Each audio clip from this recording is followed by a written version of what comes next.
بسم الله الرحمن الرحيم. الحاقة ما الحاقة وما أدراك ما الحاقة كذبت ثمود وعاد بالقارعة فأما ثمود فأهلكوا بالطاغية وأما عاد فأهلكوا بريح صرصر عاتية سخرها عليهم 7 ليال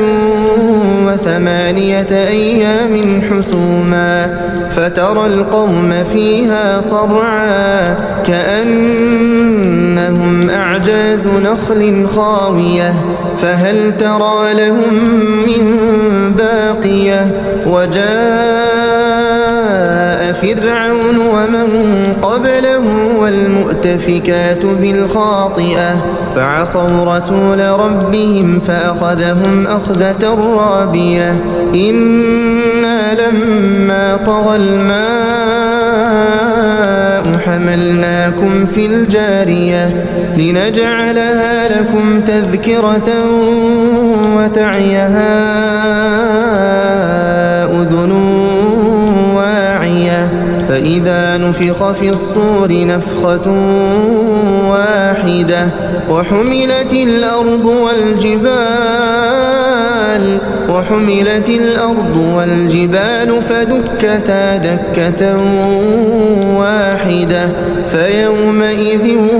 وقعت الواقعة وانشقت السماء فهي يومئذ واهية والملك على أرجائها ويحمل عرش ربك فوقهم يومئذ 8 يومئذ تعرضون لا تخفى منكم خافية فأما من أوتي كتابه بيمينه فيقول هاؤم اقرءوا كتابيه إني ظننت أني ملاق حسابيه فهو في عيشة راضية في جنة عالية قطوفها دانية كلوا واشربوا هنيئا بما أسلفتم في الأيام الخالية وأما من أوتي كتابه بشماله فيقول يا ليتني لم أوت كتابيه ولم أدر ما حسابيه يا ليتها كانت القاضية ما أغنى عني ماليه هلك عني سلطانيه خذوه فغلوه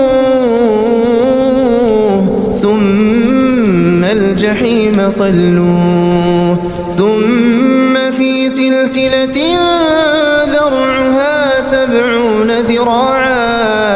ذرعها 70 ذراعا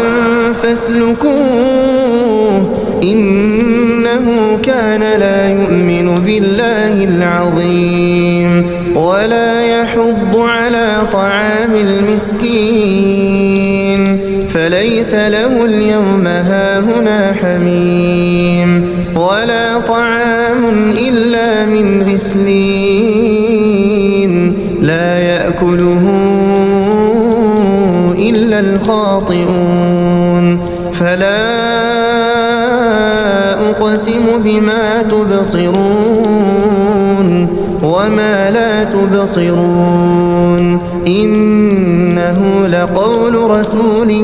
كريم وما هو بقول شاعر قليلا ما تؤمنون ولا بقول كاهن قليلا ما تذكرون تنزيل من رب العالمين ولو تقول علينا بعض الأقاويل لأخذنا منه باليمين ثم لقطعنا منه الوتين فما منكم من أحد عنه حاجزين وإنه لتذكرة للمتقين وإنا لنعلم أن منكم مكذبين وإنه لحسرة على الكافرين